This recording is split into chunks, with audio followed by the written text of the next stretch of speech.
Fala galera, tá começando mais um Área 15, seu podcast de Sorocaba e região. O meu nome é Lucas, ali atrás está a minha voz da consciência, o Jalson. Fala, Jal. E aí? Tudo bem? Tudo bem. Hoje vamos abordar um tema que você ama, filmes de terror. Galera, não vá se esquecer da nossa parceria com a Rox Energy. O Hugo tá passando aí os energéticos em pó, né? 400 ml de água, põe uma colherzinha do pó e toma geladinho e você tem a noite inteira para ficar jogando Warzone, estudando para esses concursos que você estuda, ficar trampando a noite inteira. Rox Energy, e usa o nosso cupom área-10, beleza? Hoje estamos aqui com o Kleiner.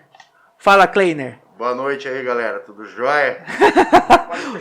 Pode puxar pra você aí, Kleiner. Ah, mais fácil. Às vezes o nosso braço cai, viu, cara? Aí a voz da consciência vem aqui, põe uma fita crepe e já era, já. Não, agora pelo menos aqui tá show de bola? Tudo certo aqui. Galera, o Kleiner, pra quem não sabe, roqueiro, né, Kleiner? Roqueiro, posso falar? Mano, eu gosto mais da alcunha punk, assim, pra falar a verdade. Punk rock, não? Punk rock. Punk rock. É. E diretor e produtor de filmes nacionais. Isso. E documentários. Eu tenho um pouco da minha história, assim. Hoje em dia, atualmente, eu toco uma banda que chama Old School Punks. Tá. Só tem véia, por isso que é Old School. E a minha produtora é a Mambo Produções. Isso. Na Mambo a gente já desenvolveu vários tipos de trabalho, mas o principal foco são os documentários para longa-metragens, né? Uhum. Até um ou outro que é mais curto, mas geralmente para os longas é os documentários. E nos curtas-metragens, uma boa parte do meu trabalho é ligado ao terror. Sempre foi, para falar a verdade. Até mesmo antes de se tornar meu trabalho profissionalmente, eu já flertava com essa coisa de fazer terror e um terror nacional, assim. Agora, mano, cara, eu sou muito curioso, velho. Por que Mambo, o nome? Mano, eu precisava de um nome curto, fácil, que eu pudesse usar algumas coisas interessantes para poder fazer a divulgação? Não só a divulgação, mas também a parte gráfica da coisa. Eu gosto dessa coisa meio latina. Tá. Sei. E Mambo é um estilo latino, mas que se estende para a América Latina inteira. Sei. E eu queria um pouco dessa identidade latina, não só brasileira, porque eu não me situo muito em nenhum lugar, então, mas eu gosto dessa coisa da identidade latina. Sei. Querendo ou não, por mais que a gente fale português e tal, nós somos considerados latinos. E o Mambo tem essa coisa que eu poderia utilizar elementos, principalmente no começo da produtora, de Festa de los Muertos, que não é exatamente mexicano o negócio, mas que poderia encaixar. Tá. Então eu conseguiria trazer um pouco dessas coisas de caveira, de personagens estranhos, meio folclóricos assim, e que encaixaria com a proposta do negócio. Então ficou meio uma salada latina. Nossa, mano, aquele logo seu ficou animal, cara. Depois a gente vai colocar aí pro pessoal ver as camisetas que você tá fazendo, né? Sim. Ficou animal. Aquele é o logo, né? Aquele lá foi o primeiro logo que eu utilizei. Tá. Pra falar a verdade, aquele é uma homenagem à Lucha Libre. Da mexicana. Sei. Então, por isso que eu falo que é uma salada. Sim. Eu gosto de usar ou coisa de Dia de los Muertos, que tem a ver com o Dia de los Muertos, e também com a Lucha Libre, mas principalmente aquela coisa meio musical, porque como eu gosto muito de música, sei. Então eu falei, não vou pôr uma coisa rock básica assim, porque vai ficar muito sem identidade. Sim. Então quando eu trouxe Mambo, eu falei, tem um nome sonoro, fácil de escrever, fácil de lembrar. E aí eu tenho uma gama maior para poder trabalhar as partes de simbologia, de símbolo que eu quiser trabalhar, e tá aí até hoje. Agora, viu, mano, sabe o que eu ia perguntar para você?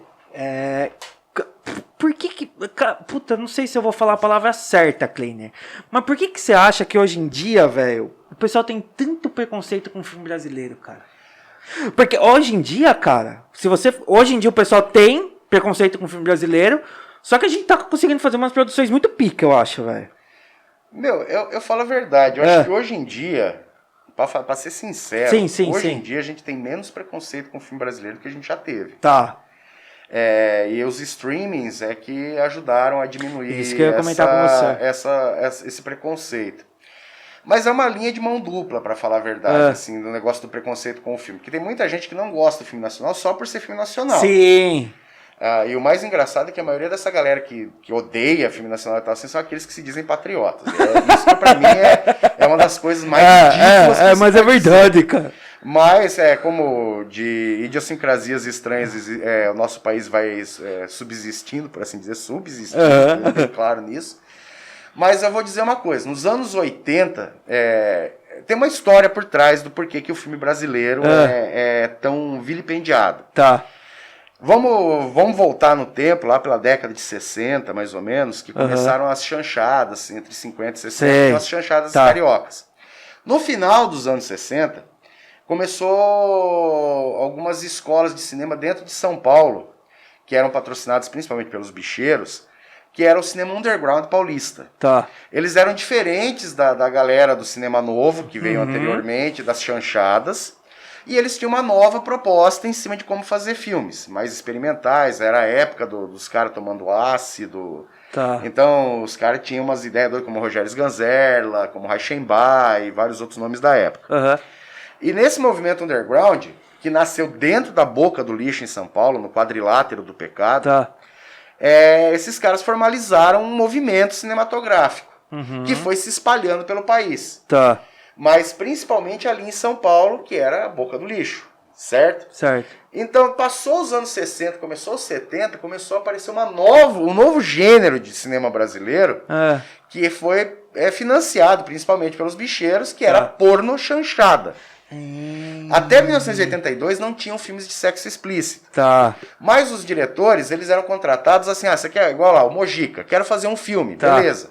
Você faz 2 filmes do jeito que a gente quer e a gente patrocina o seu terceiro. Ou um outro cara, pega um outro cara lá, ó. Você faz 2 filmes do jeito que a gente quer e a gente patrocina o seu que você quer depois. Tá. E nessas jogadas, o que os caras da boca do lixo queriam? Eles queriam retorno comercial. Claro. Mostrar peito e bunda. Fazia o que o cara pedisse, ele ia fazer. Exato. Então ele tinha que ter um filme, podia ter uma história boba, qualquer coisa, mas tinha que mostrar peito e bunda. Tá. Nessa época saiu alguns filmes bons, na raridade, e alguns filmes muito ruins. Mas por ter peito e bunda, virava uma febre Ficava nacional. ótimo. E nisso, muitos diretores, inclusive diretores conhecidos, usavam pseudônimo. Eles rodavam um filme com pseudônimo. O próprio Zé do Caixão, Mojica, dirigiu 48 horas de sexo alucinante, 24 horas de sexo explícito. Verdade? Isso depois. Ele já tinha feito uns outros antes. Mas o nome dele não era José Mojica Marins no filme. Hoje em dia você sabe que é dele. Sim. Na época, eu não vou lembrar o pseudônimo dele, mas não cê, era José Mojica. É um cara qualquer. Então, era um outro cara. Mas eu falo, isso é um exemplo. Tá. Tinha vários diretores que faziam isso. Com a passagem dos anos 70, quando foi chegando os anos 80, de 78 para 82, houve uma espécie de revolução. Aí os bicheiros que eu falo, eles queriam retorno. Tá. Eles não queriam qualidade, eles não queriam um grande filme, eles queriam retorno. Se põe peito e bunda, virou uma coisa meio, uma coisa dentro do país. Sim, assim. sim. Todo filme brasileiro tem que ter peito e bunda. Isso decaiu os outros filmes, inclusive os sérios, inclusive até dos próprios caras que faziam os filmes desse cinema marginal. Eles colocavam uma dose disso, essa dose sexualizada um pouco a mais. Pra ver se subia um pouquinho. Pra ganhar público, porque senão o público não ia ver. Era só esses filmes da boca que eram feitos nessa época? Não, no Rio de Janeiro também tinha. Você ia pegando em São Bernardo do Campo, também se tentaram fazer uma época lá, uma Hollywood brasileira que não deu muito certo. Em São Bernardo do Campo? São Bernardo do Campo, nós tivemos daqui a pouco já lembro o nome da produtora, que eu falo, nessas épocas de pandemia, minha cabeça tá... Fica mais pra lá do que pra cá. Vera Cruz. Vera Cruz, eles fizeram vários projetos lá grandes, assim, era uma produtora só especializada em cinema. Teve diretor italiano, inglês, que foi lá fazer filme. Então a gente tinha uma coisa prolífica. O próprio Mazzaropi nasceu dentro das paredes da Vera Cruz. Então Nossa, falando em Mazzaropi, esses dias eu tava vendo uma história dele, cara. Eu não sabia que ele era tão foda assim, velho. Mano, ele conseguiu ser um cara que subverteu a indústria brasileira de cinema. Ele começou na Vera Cruz.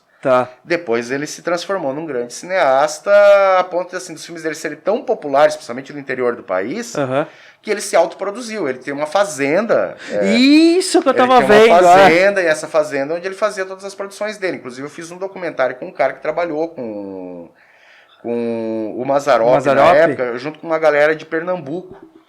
E ele trabalhou com o Mazzaropi nessa época, ele fez algumas partes de iluminação, fez um dublê do Mazzaropi numa época, ele era mais novo e tal.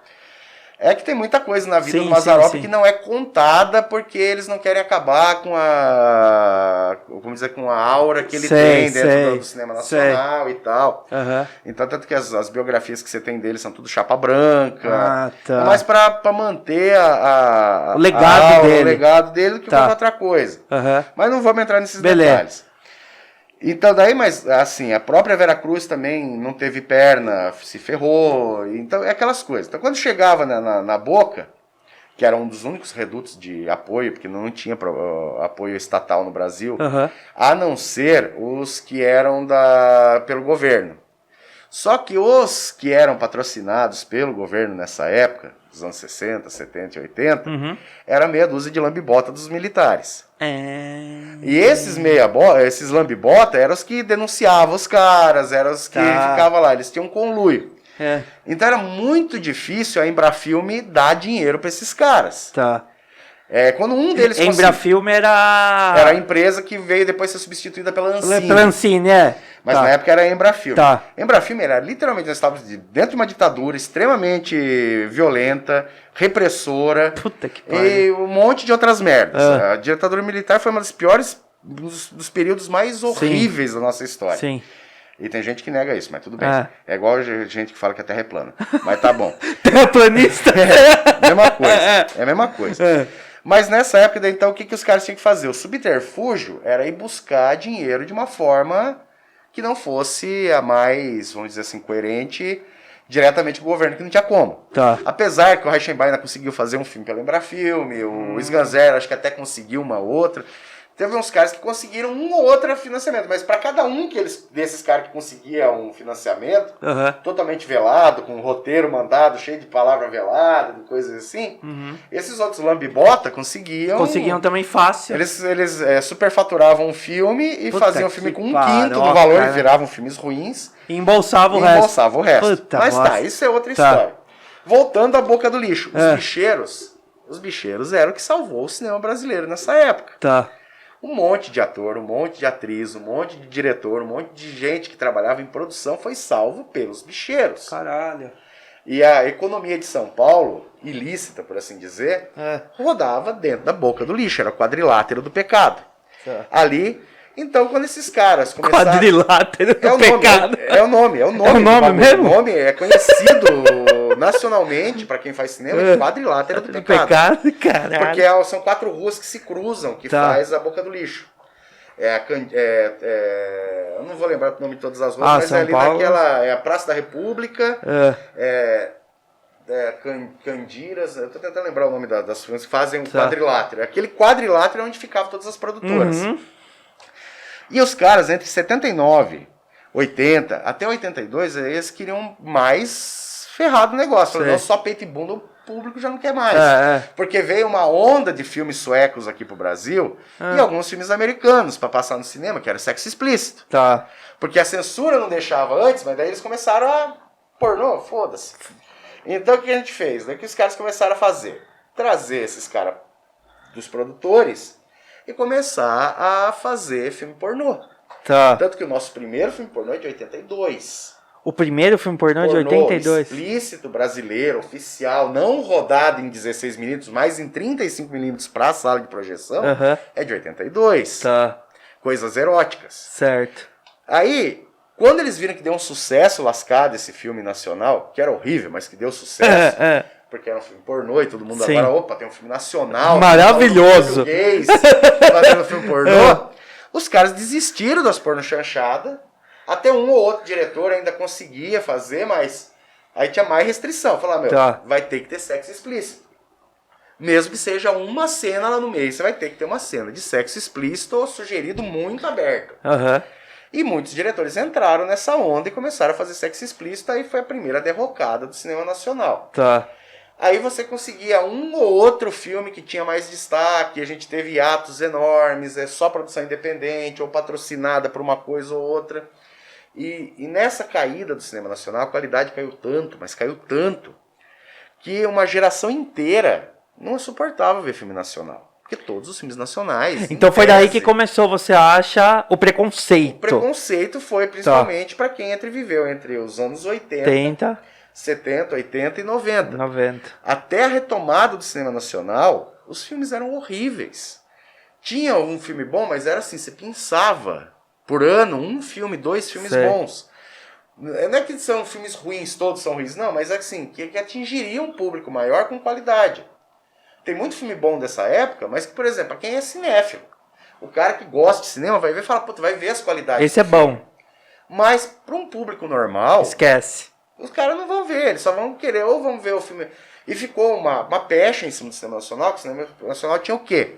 Peito, bunda e sexo, era isso. E bebedeira e coisa do gênero. Ou seja, quem queria ver um filme no cinema, não ia para levar a namorada, não ia levar um filme nacional. Não, mas nunca. Com medo de chegar lá e pegar lá uma cena de sexo explícito e a pessoa, a mina que tá com ele lá, por exemplo, ficar, meu. Constrangida. Esse é o filme que você vai me trazer para ver? Tá louco? Então, por causa desse preconceito que durou esses, vamos lá, 20 e tantos anos, 30 anos, reflete até hoje no cinema. Tem muita gente que ainda tem esse preconceito. Nos anos 90, com a retomada do cinema nacional, com a chegada da Ancine, foi a única coisa boa que o Collor fez no Brasil. Foi a Ancine. Foi a única coisa, os 3 incentivos, que proporcionou uma nova geração de cineastas e alguns cineastas antigos a refazerem seus trabalhos, ou fazerem trabalhos mais bem pensados, com produção, com atores melhores. Aí entra várias outras produtoras grandes no Brasil que começam a fazer os filmes, inclusive a própria Globo, outros canais de televisão, produtoras independentes, diretores independentes começam a fazer filmes melhores. Com a chegada dos streamings... Isso, aí que eu ia querer entrar com você. Quando a gente chega em 2000, assim, já tinha alguns filmes bons que já estavam passando nos canais abertos. Ou seja, as pessoas começaram a modificar o seu olhar sobre o cinema brasileiro. Só que quando vai chegar nos canais abertos, vai chegar os filmes mais...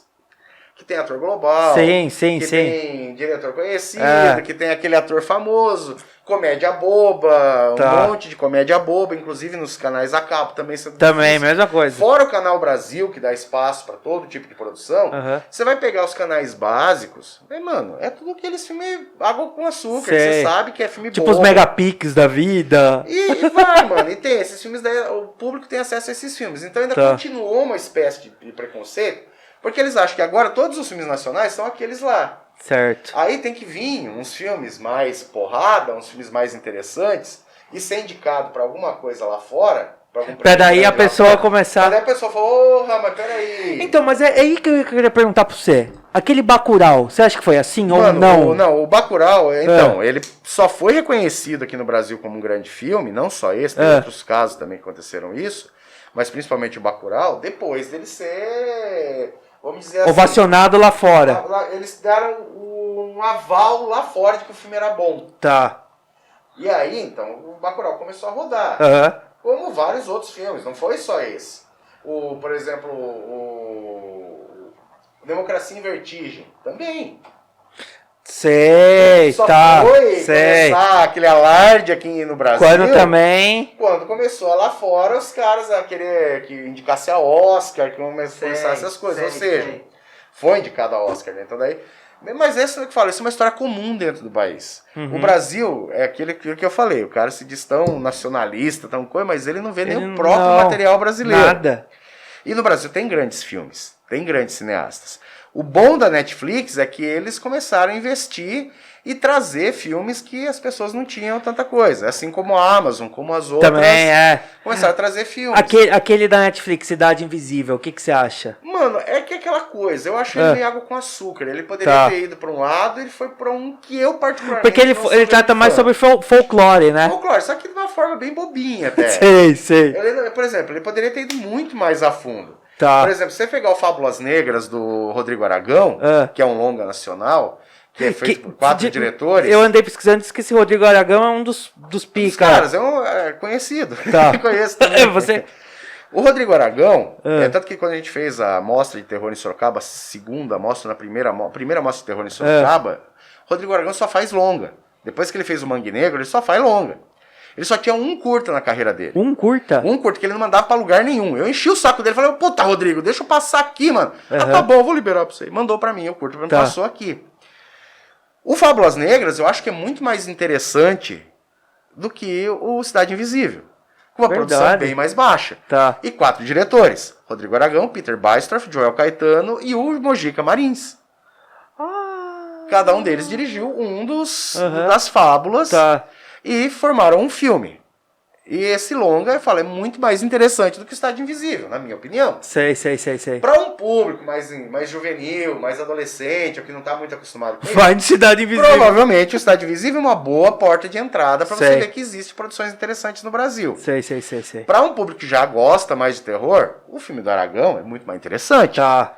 Porque ele é muito mais porra louca no negócio. Sei. Então é o que eu falo. Essa é a diferença. Tá. Mas eu acho extremamente válido ter uma Cidade Invisível que cria expectativa, que as pessoas assistam, que tenha a base de uma série, que a Netflix invista nisso. Sim. Tem aquela série 3%, que é nacional. Também, maravilhosa, e, mano, no Brasil ela nunca pegou.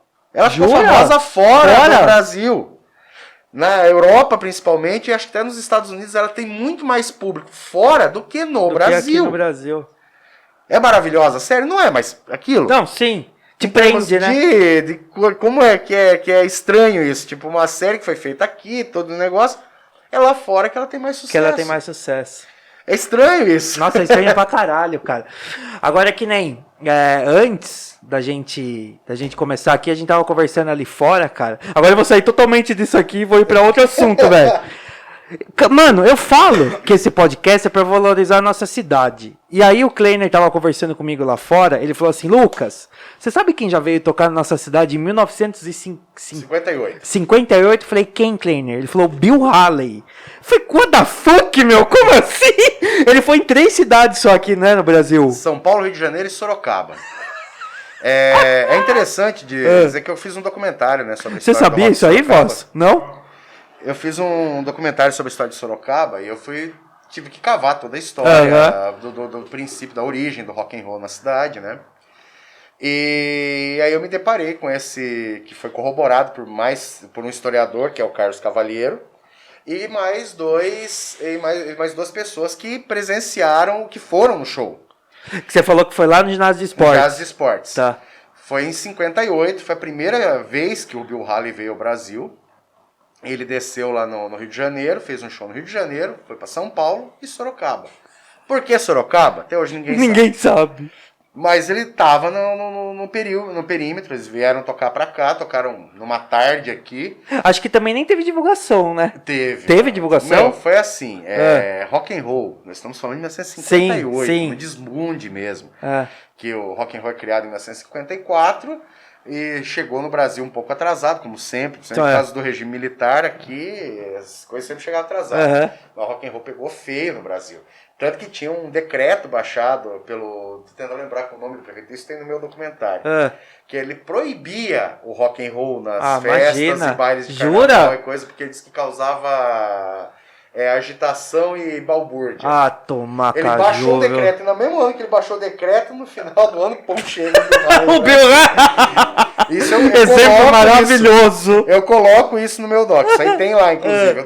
Daqui a pouco eu lembro que eu falo. Minha cabeça tá esse doc que você tá falando é aquele que você... História do Rock em Sorocaba. Tá. Tem no YouTube, esse tá disponível no legal. YouTube. É de 2011. Tá. E tá no YouTube, lá tem toda a história. Daí eu pego por décadas, assim. Tem bandas da década de 60, 70, 80, 90, até 2011 tem banda lá. Então temos várias, se eu não me engano é 2011 mesmo. Tá. Então tem a história do rock nesse geral, assim, fazendo uma geral de todos os estilos dentro do rock que passaram pela cidade.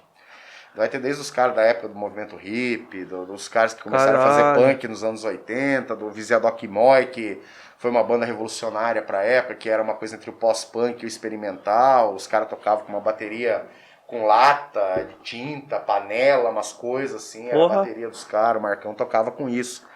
E mais trocentas outras coisas. Depois tem o Rai, tem o D-Name, das bandas mais conhecidas, Socabanas, as bandas de metal, as bandas de punk rock, as bandas de psychobilly, igual a minha, que era de Ocoyote.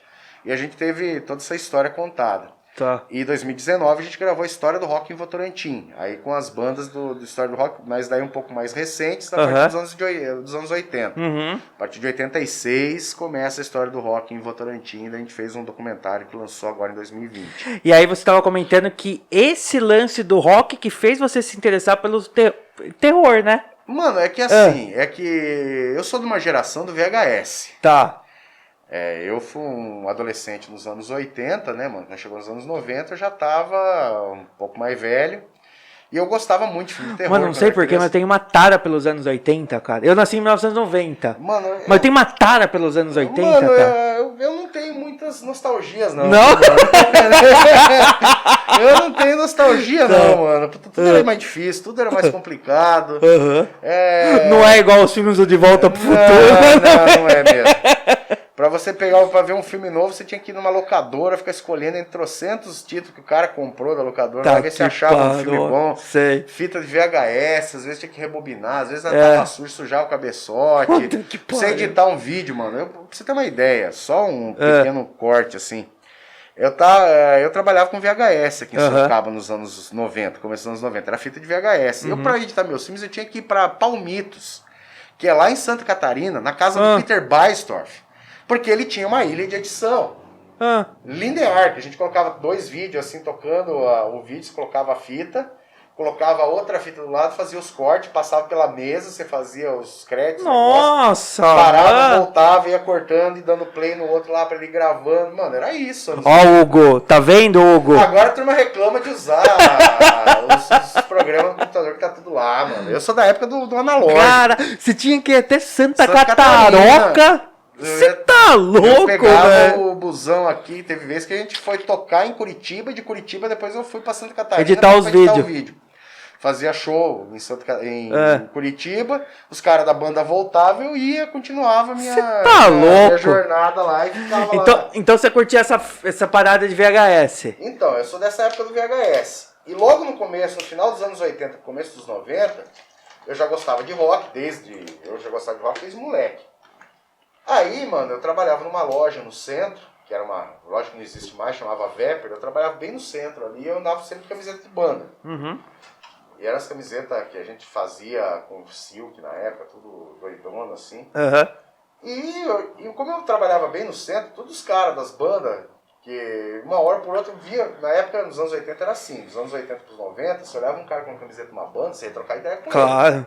E saía na treta. É nosso. Mas que na época também tinha umas diferenças entre metal, punk, gótico e tal, que todo mundo saia na mão. Então, mas quando você via é sério. Caralho! Tem uma herança por causa de filme, inclusive. No Brasil teve essa herança de metal e punk sair na mão, brigando, por causa de filmes igual, por exemplo, Warriors.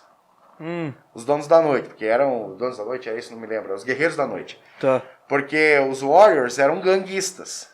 Então, o movimento punk e o metal no Brasil, no comecinho dos anos 80, viam esse filme no cinema e falavam, é isso que tem que ser. Puta ganguista. que Isso foi, mano, até os anos 90. O que foi diminuindo essas tretas entre as tribos, por assim dizer, foi depois dos anos 90, que a molecada já tava ligada que aquilo era besteira. Então, mas os velhos, os caras mais velhos que a gente... Saía na mão mesmo. Você viu o cara com a camiseta do Iron Maiden, era pau. Só porque o cara tá com a camiseta do Iron Maiden. E os próprios caras da mesma cena, se o cara chegasse lá com uma camiseta de uma banda punk, se você não falasse o nome dos integrantes, mano, você podia levar. Também. Se além dos caras arrancar sua camiseta, ainda dava uns par de copinho e fala, mano, vai pra lá que você é poser. Ai, caralho. Mano, eu vivi numa época bem, por isso que eu faço, tem muitas saudades dos anos 80. Esquece, então. Eu nenhuma. Mas assim, então, daí eu já gostava pra caralho de rock desde o começo dos anos 80, mas era molecão ainda, era bem criança e tal. E quando chegou nos anos 90, que eu comecei a trabalhar e tal, eu tinha contato com os caras que passavam por causa da camiseta. Eu sempre tava de camiseta de banda e tinha um visual. Então comecei a conhecer todo mundo que era da centro. Porque no centro, todo mundo passava por ali. Os caras olhavam assim, e aí, mano, beleza e tal. Pô, conhece tal cara, conheço. Daí ficava aquela coisa. Sei. Eu tinha uma banda aí, só que eu chamava Estado de Putrefação. Uma banda punk. Tá. Uma das primeiras bandas punks de hardcore aqui de Sorocaba foi o Estado de Putrefação. Aí tentei alguma coisa. E uma época o Tomás, que era o vocal, tava dando muito trabalho pros caras. Os caras espirraram o cara da banda. Os caras chegaram pra mim, mano, você quer tocar com a gente?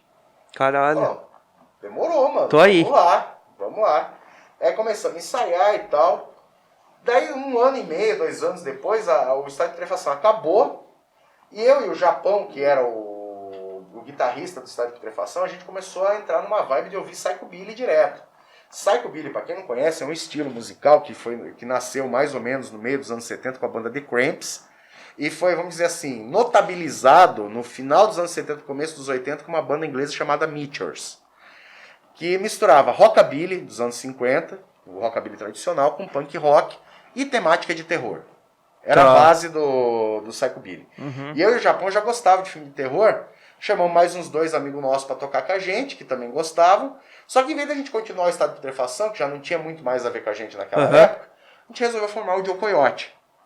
E o Joe Coyote era uma banda de psychobilly. E dentro do cenário psychobilly nacional, o terror é muito comum. É uma das principais influências dentro do estilo.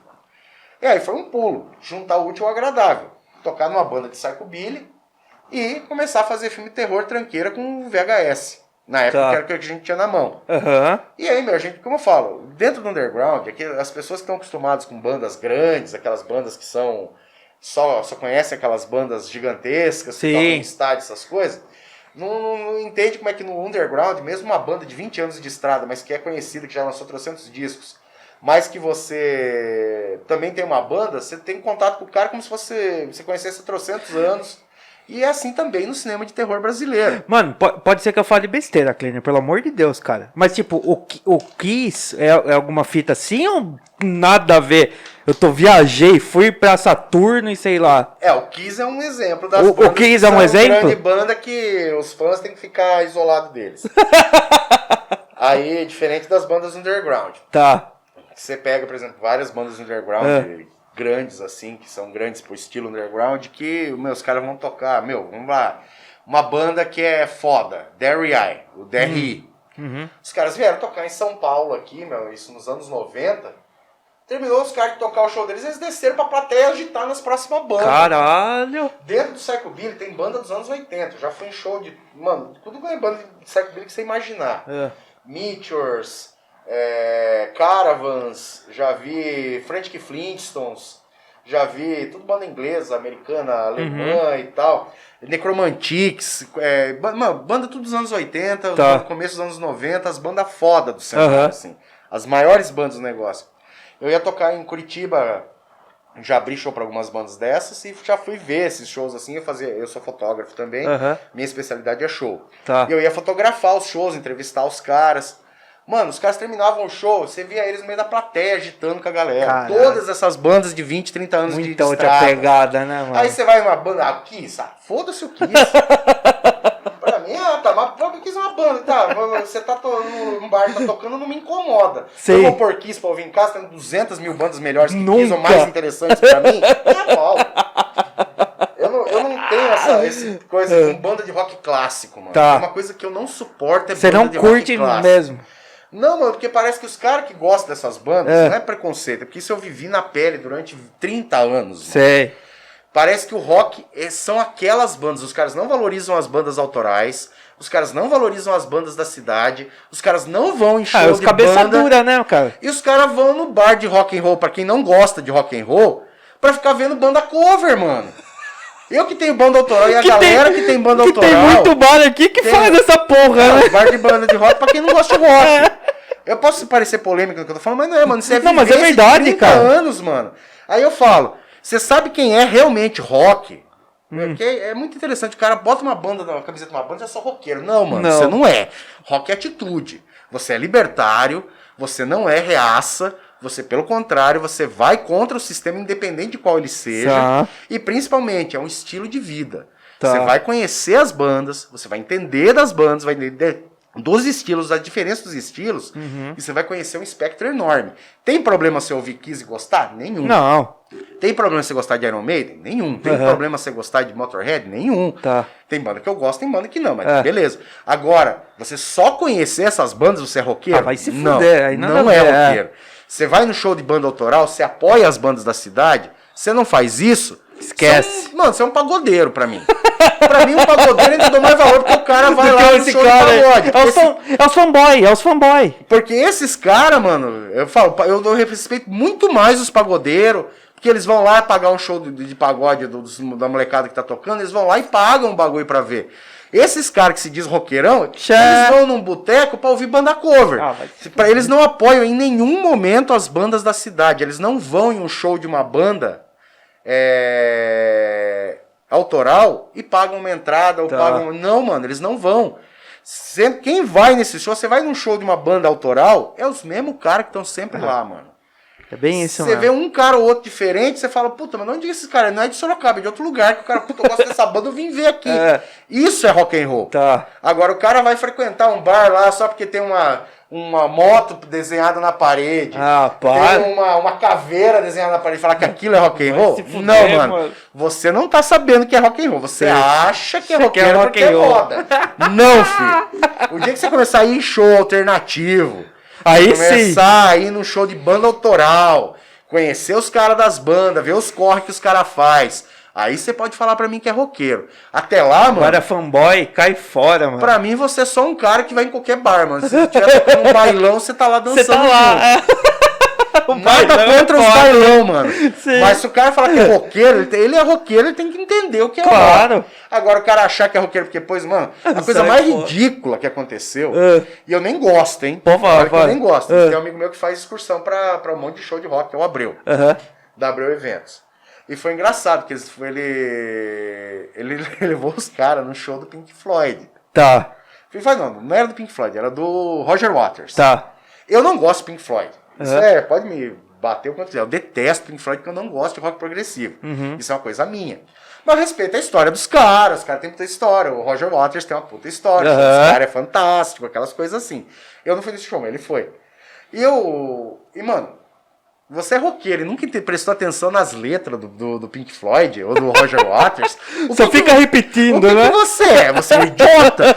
Aí quando o Roger Waters fez um discurso político anti-bolsonarista lá, anti-direita, aquela coisa de ele falando as coisas, que, meu, tá presente na música The Wall, caralho. Você nunca ouviu essa porra? Os caras não se tocou. Fala, mano, que planeta esses caras vivem? Então eles nunca ouviram Eles não sabem nem o que a letra fala. Então você não é fã do Pink Floyd. Você não é fã da banda. Você só é um cara que ouviu a música. Essa música é legal. Mas, mano, você nunca parou pra prestar atenção na letra. Porra da letra. Eu era moleque, pegava o vinil, não entendia porra nenhuma de inglês. Pegava o encarte do disco e ia traduzindo com o dicionário do lado, mano. Porque eu queria saber o que porque o cara você queria tava entender dizendo. o que você tá falando. Agora os caras lá vão lá, dar uma de gostosão. Eu sou roqueirão. O cara falou mal ali, mano. Então você não tinha que estar ouvindo o Roger Waters, mano. E olha que eu não gosto de Roger Waters. E falo, puta, respeito o cara. Sei. Agora, o cara que é fã do cara, nunca entendeu a letra dele. Falo, mano. E aí, até o Pink Floyd é um exemplo interessante de uma coisa que deu super certo. Quando o Alan Parker fez o The Wall. Ele fez um filme baseado no disco The Wall. Mano, se o cara nunca assistiu o filme do Alan Parker, se o cara assistiu o filme, ele vai falar o quê? Comoma! Pelo amor, mano. Alan Parker, diretor inglês, fez um filme com o Pink Floyd, com a trilha sonora do The Wall, roteirizou e fez um filme que eu particularmente acho maravilhoso. Eu cuido no Cineclube, já passei esse filme no Cineclube. E aí o cara fala, mano, o cara não entendeu. Pra mim esse é o perfil do cara que não entende o rock and roll. Do mesmo jeito que o cara que não entende o rap. Também. Porque o rap é extremamente social, mano. Sim. É a luta social, é a vida dos caras, é a realidade que os caras vivem. Agora vem um moleque branquelo, cuidado pela avó. Chega lá, mano, é só mano da quebrada. Não, mano, você não é. Correntona, né? Você não é, mano. Você não passa pelos perrengues que o cara passa, mano. Se você passasse o mesmo perrengue que o cara passa, eu respeitaria você. Agora, você não passa o mesmo perrengue que o cara passa, vem falar que você é mano zica, cara. Vai tomar no teu cu. Mano zica, vó. Mano. O cara é molecão, vive lá com o carrão da mamãe lá, vai Vai falar tomar no cu, né, Cleiton? eu sou rap, eu sou fodão. Não, mano. O cara que faz o rap é fodão. Você é um babaca. É só isso. Você pode ouvir rap? Ouça na sua. Você não é Mano Zica. Sei. Fala, pô, eu gosto de rap, mano. Legal, massa. É um estilo que eu gosto. Respeito os caras. Agora, acabou. Mano Zica? Não tomar no teu cu. Amei. Não, mano. Não é meu que eu sou roqueiro. Mano, eu sou roqueiro pra caralho. Fui no show do Pink Floyd, vai eu. Bora com isso, né, Cleiton? Pra ser roqueiro, não, você só é um babaca, que por acaso ouviu, mas do mesmo jeito que você ouve, sei lá, pagode. Você vai fazer a mesma coisa. Sertanejo universitário e vai falar que é a mesma coisa, mano. Viu, Cleiton? Essa foi boa. Viu? Então aí você tava falando do VHS. Sim. Que aí você sempre curtiu e tudo mais. E aí qual foi o seu primeiro rascunho, vai? de filme de terror? Mano, o primeiro... Curta, né? O Curta, eu acho que curta foi. que eu fiz foi um que chama Paradise. Paradise? Paradise. Sobre o que era? Morto-vivo. Gravado em Os VHS. clássicos! Um clássico. É um dos pior, mano, que eu fiquei sabendo pelo Primate, que é um amigo que é crítico de cinema e faz um monte de tradução de livro de terror. O cara é extremamente vinculado. Que ele tava fazendo um livro sobre a coisa. O meu foi o primeiro filme de terror de morto-vivo do Brasil. Jura? Mano, nem eu sabia disso. Eu Caralho! pensava que era engraçado. Mano, essa porra foi rodada em 92. Porra! A gente gravou num cemitério lá da Vila Aro. Eu e os caras da minha banda, do Joe Coyote. Juntamos tudo molecada. Você vê o vídeo assim, você vê, nossa, mano, tudo molecada de 18, 19 anos. Sei. Tudo molecada. Maquiagem feita com algodão, com tinta guache, andando no meio do cemitério, umas atuações terríveis. Tanto que eu só coloquei trilha sonora, porque não tinha como gravar um áudio decente, então só fica a cena dos caras andando de morto-vivo, atacando as pessoas, comendo pedaço de braço, essas coisas. É ridículo. Mas foi nossa primeira incursão. Depois disso eu fiz alguns outros curtas, né?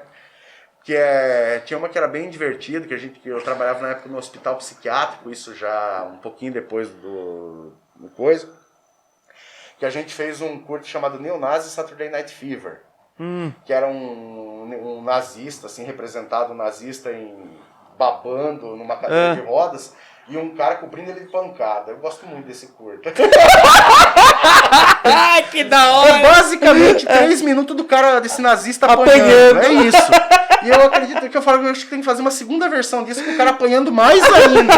Tipo, ele continua, 3 anos depois, ele continua apanhando. Assim. Eu acho que tem que ter uma porra dessa aí, mano. Agora é que nem você falou que você trabalhou no hospital psiquiatra. Trabalhei. Você tem um curta que ganhou prêmio e tudo mais, não é? Cartas da Loucura. Cartas da Loucura, né? Que foi gravado em Salto de Pirapora, né? Eu vou contar a história disso aí. Mano, deve ser muito foda isso aí, cara. Deve ser, tipo, não é de terror, né? É experimental, irmão. Ele beira a vibe do terror. Ah, é? Ele foi... Vou explicar Explica o pra processo. galera. Eu sou... Esse tem no YouTube ou não? Não, esse não. Mas Tá. se quiser, depois eu mando pra vocês Beleza. darem uma olhada. Fechou. Esse filme, mano, é o seguinte. Eu sou oficineiro de cinema indo para 18 anos. Tá. E eu fiz oficina de cinema no Brasil inteiro, pra um monte de lugar. Você era o presidente, né? Isso pela Academia Sorocabana de Sorocabana de Fotografia e Cinema. Que você era o presidente, isso, né? aqui em Sorocaba. Mas Isso. isso não, mas eu como oficineiro eu fui por conta mesmo. Tá. Já fui, eu sou oficineiro pela Poieses, pelo Miss São Paulo e pelo Sesc. Tá. Esse foi um projeto da Poieses, que é Tá. as Oficinas Culturais do Estado. Aham. Eu dou cursos disso aí faz muito tempo, tanto que vários dos meus cursos foram premiados, foram resultado de oficina. Aham. E esse também. Pra falar a verdade, a gente chegou em Salto, que é uma cidade minúscula, pra quem não conhece, Salto Pirapora é pequenininho. E lá, os meus alunos, a gente falava, com o que a gente vai trabalhar aqui, né? Daí tinha alguma coisa entre o vídeo poema, eu falava, vamos ver o que tem. E uma das alunas que estavam lá, ela trabalhava no CAPS. CAPS, para quem não sabe, é o Centro de Atendimento Psiquiátrico Social. Então, daí ela falou que ela, conversando com a gente, nada a ver com o curso, assim, numa hora do intervalo, ela falando que, tem umas cartas dos meus pacientes, que a gente tava juntando. Eu falei, peraí, você tem uma carta dos pacientes? O que você acha de a gente transformar isso em vídeo com alguns que queiram? Troca ideia com aqueles que quiserem, que tiverem autorização e tudo mais, a gente pode fazer, transformar as cartas deles em imagem. Nossa. Mas eu quero que transformar isso numa coisa assim, expressionista, experimental e estranha o mais estranho possível. Eu quero causar desconforto na plateia. Porque eu quero que a plateia entre... Que eu falo, a plateia vai ficar por alguns minutos dentro do universo que eles sentem no dia a dia deles. Tá. Que todo mundo acha que é louco, é isso, é aquilo, os caras têm preconceito, mas não imaginam como é que é o cara vive. Ou seja, você teve que ler todas as cartas. Assim, a gente elencou aquelas que os pacientes quiseram participar. Ah, tá. A gente pegou... Não foi você que escolheu, Não, eles não. que... Ó. Foram 3 cartas. Tá. E quem atuou, por assim dizer, foram os próprios pacientes. Foram eles próprios pacientes. Tá. E aí eles contavam a carta, eles narravam a carta deles, eles contavam as coisas que estavam lá na carta e a gente foi transformando aquilo em imagem. Tá. Esse curta é extremamente perturbador. A trilha sonora, inclusive, que fica de fundo, eu tenho uma banda que eu tenho desde os anos 2000, assim, que é o Homem Band, que sou só eu, que chama Sonido del Cielo. É uma zoeira mesmo, que é os sons do céu. Tá. E, mano, você tá no inferno o tempo inteiro quando você ouve o Sonido del Cielo. E é isso que eu quero. E aí eu fiz a trilha sonora inteira, ela é extremamente experimental, estranha, e tem uns climas extremamente pesados. E eu coloquei aquilo de tempo, deixei as vozes deles distorcidas, enquanto eles caminhavam durante cada uma das histórias. E daí tinha as histórias daquele negócio. E, mano, eu sei que ninguém que assiste esse filme sai de lá indiferente. Ninguém. Que ela causa um problema na pessoa que assiste assim. Ela vai causando ansiedade, angústia. Que ano você fez isso mesmo, Clay? Foi 2017. Tá. 2017, 2018. 2018. 2017, 2017. Tá. A gente fez esse filme, ele rodou... a primeira coisa que ele foi num congresso de psiquiatria em Brasília. Nossa. Primeiro lugar que ele passou. Na sequência, ele foi indicado para o prêmio FIESP-SESI de Cinema e Vídeo, que é o maior prêmio de cinema nacional, depois do Gramado. Porra, depois de Gramado Depois vem de ele? Gramado é o prêmio FIESP-SESI. Ele foi indicado num dos 22 curtas que estavam concorrendo lá. Tanto que eu fui, mano. Eu fiquei até estranho, que meu filme custou, acho que, R$50 para fazer. Porque ele tá fazendo aquilo com resultado de oficina, não gastamos praticamente nada, só com um pouco de cenografia. Eu sentei do lado, na minha frente tava a galera daquele filme, que era do Bozo, mas não era do Bozo, lá é o Bingo Palhaço. Bingo Palhaço. Os caras estavam sentados na minha frente, eu tava na área VIP, os caras da frente estavam o Bingo, a parte de trás tava... Vladimir Brista, né, que fez o Bingo. Tava na minha frente, assim, a parte de trás tava a galera daquele outro filme lá... como é que é? Minha Mãe é uma Peça. Mais outra frente tava mais outro filme. Porra! Na plateia tava o Renato Aragão, tava o Verdade. Maurício de Souza. Eu tenho foto com o Maurício de Souza. Fala, o Renato Aragão não me interessa, mas o Renato de Souza... Doutor Renato! Tava na frente. Mano, eu me senti totalmente deslocado naquele meio, porque você... Caralho, mano! Tava os irmãos Gulani, Mas deixa eu tirar uma dúvida, uma curiosidade. Você foi chamado pra ir lá? Sim. Porque o teu é documentário ou filme? É um filme, eu chamo aquilo de... Vai aparecer lá. Quem banca tudo isso? É você ou eles que bancam? A ida e tudo mais? Não, como era em São Paulo? Era em São Paulo. Ah, em São Paulo. Em São Paulo. Tá. Aí eles bancaram todo o esquema para... Hospedagem? Mas não precisou, é São Paulo, né? Ah, vai. Tá. Né? Tá. Se eu morasse longe, eles bancariam. Eles bancariam? Sim, você tem que ver Depois teve até uma festa no final lá, que os caras estavam servindo umas comidas lá, que, pelo amor de Deus. Caralho, viu? E daí, Clay? Então, daí foi indicado. Não ganhamos o prêmio, porque ganhou foi um outro curto, que tinha Teatro Global no curto que foi indicado lá. Mas, porra, mano, pra mim foi uma puta de uma coisa, só de ter esse filme sendo indicado para os maiores prêmios brasileiros, em curta-metragem, um filme totalmente experimental, feito na guerrilha, porque a minha coisa é guerrilha. Feito totalmente na guerrilha, com um tema social extremamente importante, pra mim aquilo foi, Você já chegou onde você queria chegar. Só porque mostraram meu filme lá e falaram meu nome, já tava ótimo. Eu falei, isso que é interessante. A gente fez o Matador. Matador foi um filme que foi feito resultado também de oficina. Que era a história de um cara que era um matador, que existiu na verdade, e que ele cortava as orelhas das pessoas que ele matava para levar como entrega para as pessoas, para mostrar que ele tinha feito serviço. A gente rodou o curta, resultado de oficina também. Caralho. Foi muito além dos horários da oficina, mas a gente gravou lá em 3 dias. Ganhou trocentos prêmios Brasil afora, vai passar agora no Festival Paul na Darkflix. De novo, ele tá fazendo uma retrospectiva do Festival Paul, né, que é o Pequenos Orbes Espectrais. E esse ano vai ser na Darkflix, então vai estar no streaming lá pra ver. A Darkflix pegou o Matador por uma época. O nosso curta, o Sede, que foi resultado de oficina também. Só abrindo umas aspas, Darkflix é um streaming... Você não conhece Darkflix? Não. Que fã de terror é você, rapaz? Darkflix é um template completamente nacional só de filmes de terror. Caralho! Só entra lá, Darkflix. Mas não tem os que maiores assinar festivais nada. nacionais, assim, tá passando lá. O Fantaspoa passa lá, vai passar o Paul. Você paga uma mensalidade, igual na Netflix. Tá, igual na Netflix. Mas você tem algumas coisas, você consegue se cadastrar e tal, animal, e tem essas coisas. Mano, Darkflix é o Netflix dos filmes de terror brasileiro. É feito no Brasil. É feito brasileiro o bagulho. Que animal. O nosso Curta Sede passou em, sei lá, mano, 40, 50 festivais, ganhou o prêmio de melhor de destaque de filme latino na Holanda. Porra! Mano, tipo, só de filme de guerrilha.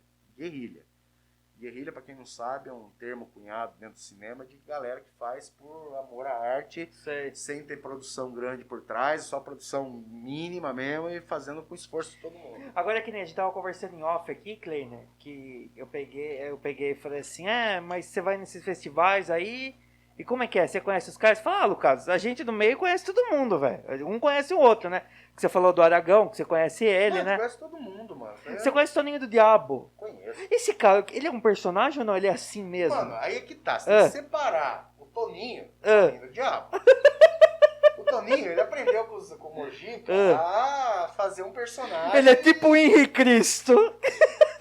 E ele, só que ele entra no personagem e vai embora. Ele já enganou a Rede Globo, que foi lá gravar ele em Dayatuba, lá falando que ia fazer um novo filme, que esse novo filme Puta dele que pariu. ia ser não sei o que lá. Os caras da Globo foram lá igual bobo pra gravar ele lá. Ele chamou os 4 pingaiadas do bar lá e falou, a gente não tem cena ainda aqui, ó. Mas eles vão representar aqui pra vocês como é que vai ser o filme. E cataram os primeiros pingaiadas lá e os caras dando uma nota. E a Globo caiu nessa. Tipo, ele é assim. Mas eu conheço o Toninho. Aí, tipo, eu conheci ele em 94, que foi a primeira vez que eu passei um filme meu para um público maior, que foi no HorrorCon em São Paulo, que era um congresso de horror que sempre tinha em São Paulo. Isso nos anos 90 ainda. E era tudo VHS, então foi a primeira vez que eu passei o meu filme para uma plateia que não fosse os amigos. Tá. Então foi lá que a gente passou, então o filme, beleza. Conheci o Toninho, conheci o Mojica, conheci uma galera. E o Mojica era firmezão mesmo ou ele já era mais estrelão assim? Ele era de boa, mano. De boa? A gente conversava, ele sempre foi de boa lá. Tá. Mano. Desde essa época. Eu conversei com ele várias vezes durante a minha vida, mas nessa foi a primeira vez. Ele era super de boa. E o Toninho, depois a gente voltou embora de trem, todo mundo junto, de metrô. Tá. Os caras que foram comigo aqui de Sorocaba pra o Horcon, o Toninho do Diabo e o ator dele, que era o Canequinha. Canequinha? Mano, era o Canequinha. E aí a gente chegou dentro do metrô, mano, a gente sentou assim no coisa do metrô, tava todo mundo sentado lá, né, O Toninho paramentado. Não, ele já tinha tirado já tinha tirado. A gente tava trocando ideia só e tal, pô. Mano, o Canequinha falou assim, mas pera, vou espantar a turma aqui. Ele simulou um ataque epilético dentro do metrô. Imagina, cara. E a gente parado assim, trocando ideia, como se nada tivesse acontecendo, e o cara rolou no chão, todo mundo espantado, não trocando ideia e tal. A hora que parou na estação da Barra Funda, aí ele abriu e falou, vamos pegar o ônibus lá. Esse foi Caralho, mano. o dia que eu passei lá em São Paulo, no Horcon, e voltamos embora com o Toninho do Diabo. Que animal, velho! Agora que nem Kleiner, e esses filmes gringos aí, cara? O que você acha? Os de terror? Mano, que você acha? É que é muito pago, né? Que depende muito, depende do estilo. Cara, filme de terror não é muito minha vibe. Mas eu assisti aquele A Profecia, mas não o antigo, o de 2006. Essa Profecia aí. E me caguei, velho. Nossa. Daí agora, que eu acho que pra mim foi um dos piores. Eu não sei. Eu acho que a gente assistiu junto, né, Voz? O Hereditário. O Hereditário. Qual o Hereditário? Esse último. Não, o americano. Americano, tá. Não sei. Que tem um filme chamado Hereditário que é coreano. Que é? Um monstro que sai do mar por causa da poluição. Não é esse não. Esse outro Hereditário que é americano. O que você acha? Eu acho ele legal, mano. Mas você fala a verdade. Tipo, assim. É que eu falo que pra mim o terror ele tem diversos aspectos. Eu acho que tem filmes bons em diversos aspectos, em diversos países, em diversas épocas. E tem filme que é legal, ok. Tipo, você assiste e você fala. Mas tem um que pra você fala, esse aí eu me inspiro nele ou não? Mano, assim, não é que eu me inspire, mas tem vários filmes de terror que me inspiraram na vida inteira, assim, mano. Expressionismo alemão. Eu acho que tá bem marcado em várias obras minhas, porque eu faço muito filme em preto e branco, porque eu gosto da estética preto e branco. O próprio Cartas da Loucura é baseado no expressionismo. Então, mas por exemplo, voltando ao expressionismo. Por exemplo, o expressionismo me inspirou de diversas maneiras. Pela estética, pela forma, em alguns casos pelos objetos parecerem mais ameaçadores do que eles são.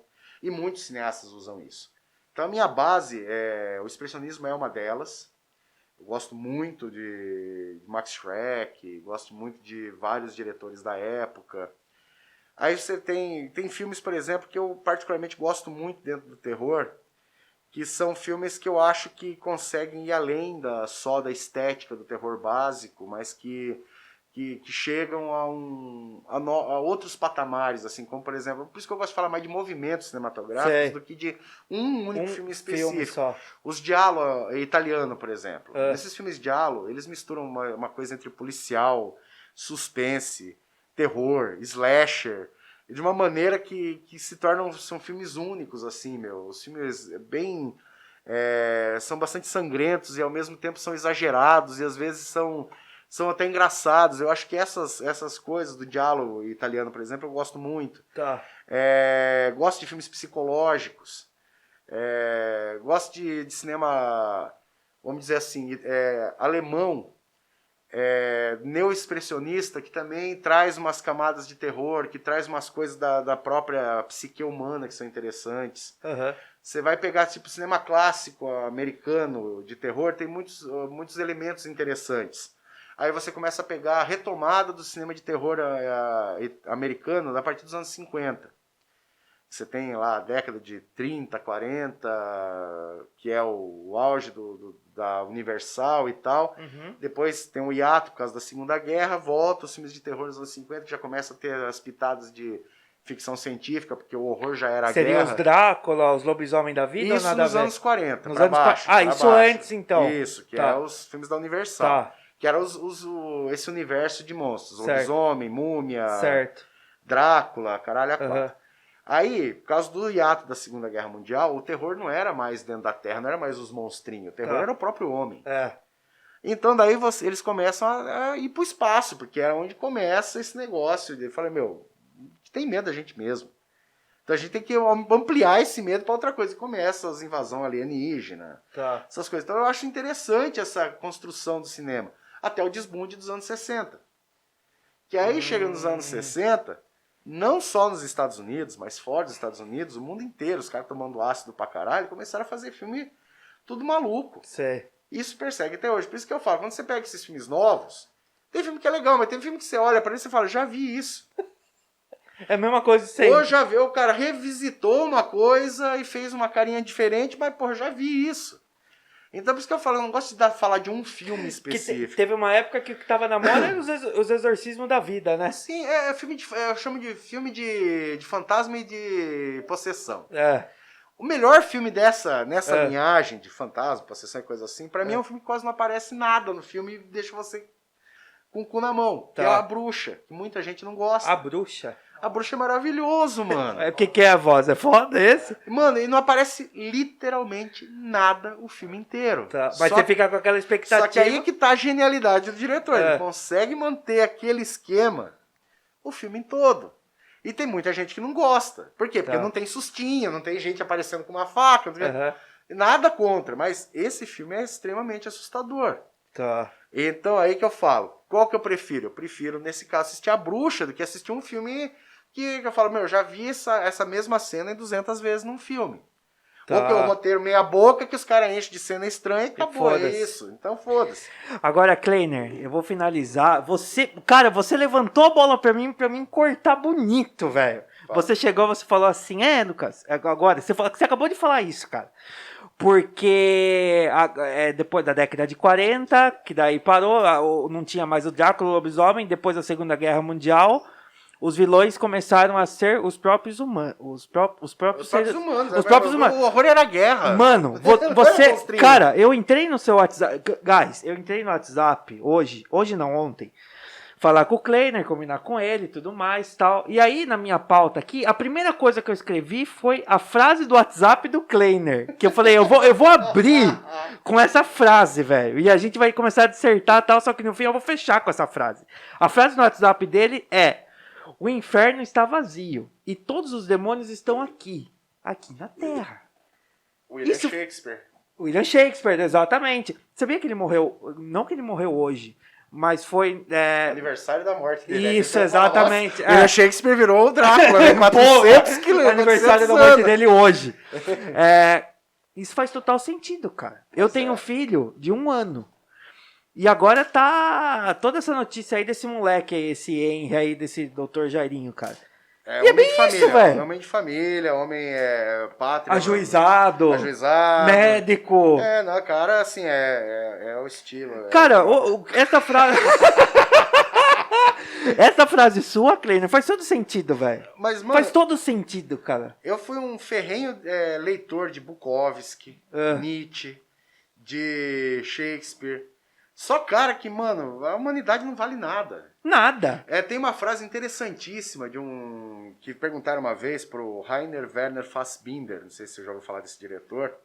É um diretor alemão que ele fez trocentos filmes, ele foi extremamente prolífico, ele viveu pouco, mas ele fez uma carreira de 30, 40 filmes Caralho.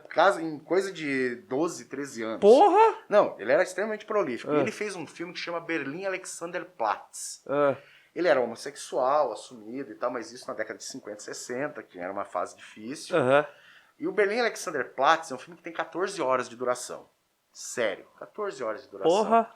Perguntaram pro Fassbinder, pra ele, assim, o que você quer dizer com esse seu filme? Eu quero mostrar que o ser humano é o pior dos animais.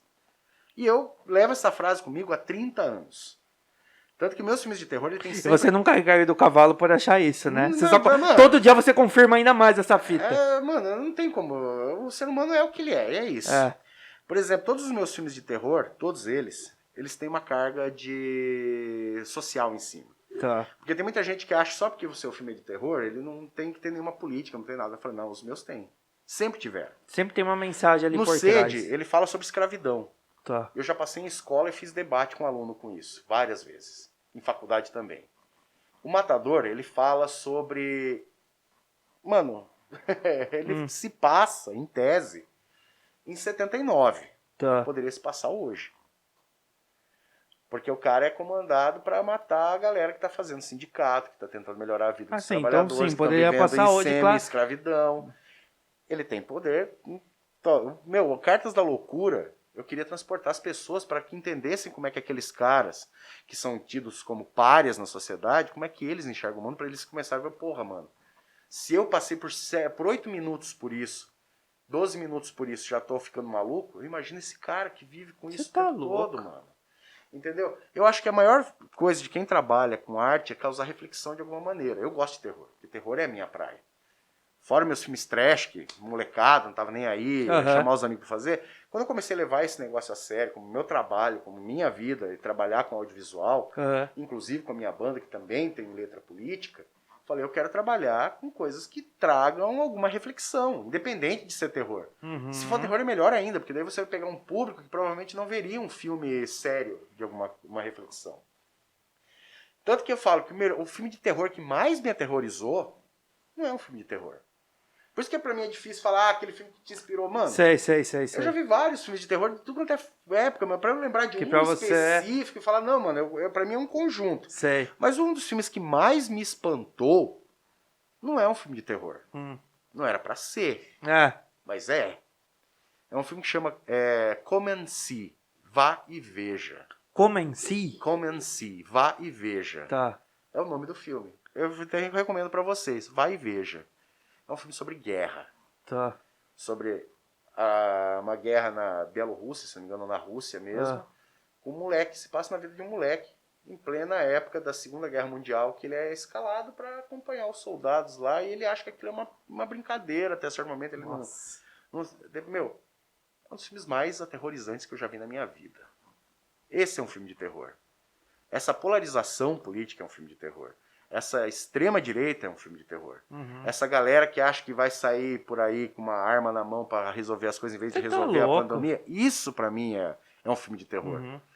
Então, reforço, o inferno tá vazio.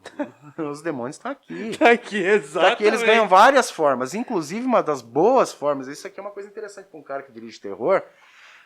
Eu não sei se vocês sabem, mas os melhores filmes de terror é aquele que o diabo não aparece vestido de diabo. Sim. O diabo aparece vestido de um cara que é pai de família, que ama a pátria, Deus acima de tudo, que vai lá com seus fiéis. Esses são os piores demônios.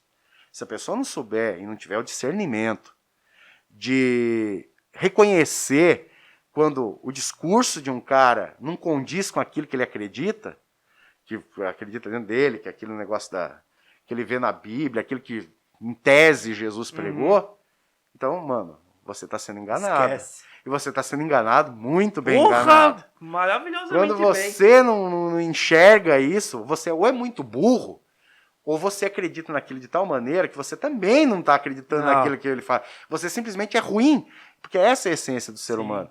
Tem uma frase do... Estou tentando lembrar se é pelo Richard Dawkins. O Richard Dawkins, para quem não sabe, é um cientista, evolucionista, eu particularmente sou grande fã dele. E ele fala assim, que você tem uma sociedade com religião... melhor, você tem uma sociedade sem religião, pessoas boas fazem coisas boas, pessoas ruins fazem coisas ruins. Só numa sociedade extremamente religiosa é que pessoas boas são levadas a fazer coisas ruins. Então aí cai o meu negócio. Sim. Quem que você está ouvindo? É um emissário de Deus que prega a separação, que é genocídio, caralho, a quatro? Ou você está ouvindo o diabo falando isso? Sim. Quem que você está ouvindo? É foda isso, né, então, cara? pra mim, isso é muito mais terrorífico. Claro. Isso pra mim é muito mais... Os filmes são fichinha, né, cara? Mano, vem um monstrinho, vem um cara saindo da noite com uma faca, você fala, esse cara é assassino. Mas é aquele oculto. Então. E aquele cara que tá oculto, aquele que você... acima de qualquer suspeita. Foda. Pra mim é Flor de Lis. É um ótimo filme de terror, mano. Bem isso, cara. E, mano, você vai ver vários filmes de terror. Porra! Vários filmes de terror que exploram exatamente esse filão. Pra caralho. Então, agora você entende por que minha frase do William Shakespeare. Eu falei assim... E, mano, o William Shakespeare escreveu isso faz, sei lá, 400, Sim. 500, 600 anos. Fala, então o ser humano melhorou? Não. Porra nenhuma. Foi a primeira... Esse é o episódio... Voz, esse é o episódio número 12, se eu não me engano, não é? Sim. Não, 12. 12. Esse é o 12, é. E foi a primeira vez em 12 episódios que eu não segui minha pauta nenhuma. Porra, Kleiner, muito obrigado de você ter vindo aqui. Velho, eu só tenho 1 hora e pouquinho, mas eu ficaria aqui com você mais 2, 3 horas, cara. Então, o convite já tá feito pra você voltar aqui, velho. Meu, só chamar aí, veja quando a gente volta e fala de outras pautas. Fechou. Então, só pra dar um toque pra quem quiser conhecer meus trabalhos. Isso, eu ia te pedir o Instagram. Porque eu falo assim, rede social pra mim é uma coisa interessante. Eu sou uma pessoa que não gosta muito de rede social, apesar de eu ter todas elas, mas eu tenho pouquíssimos posts em alguns casos, alguns tem mais, alguns tem menos, mas você vai me achar como Kleiner Miceno, com 2 Cs, M-I-C-C-N. O Hugo tá colocando aí. Kleiner Miceno, tanto no Facebook, quanto no Instagram. Fechou. E para ver meus filmes no YouTube, no YouTube tem algumas coisas só. Que é os filmes que eu mando para festival, essas coisas, eles estão no Vimeo. E estão com senha, porque esses aí a gente tem que trabalhar eles ocultos e tal. Mas para conhecer algumas das coisas, por exemplo, o documentário da história do rock em Sorocaba tá no YouTube. Fechou.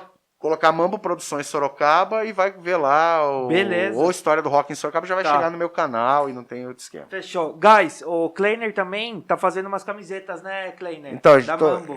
a gente tem, como tá há 18 anos agora, que a empresa tá formalizada, para se dizer, como Mambo Produções, a T-shirt, que é um amigo meu, que é o Luiz, que faz as camisetas, ele fabrica as camisetas e faz o silk e tal.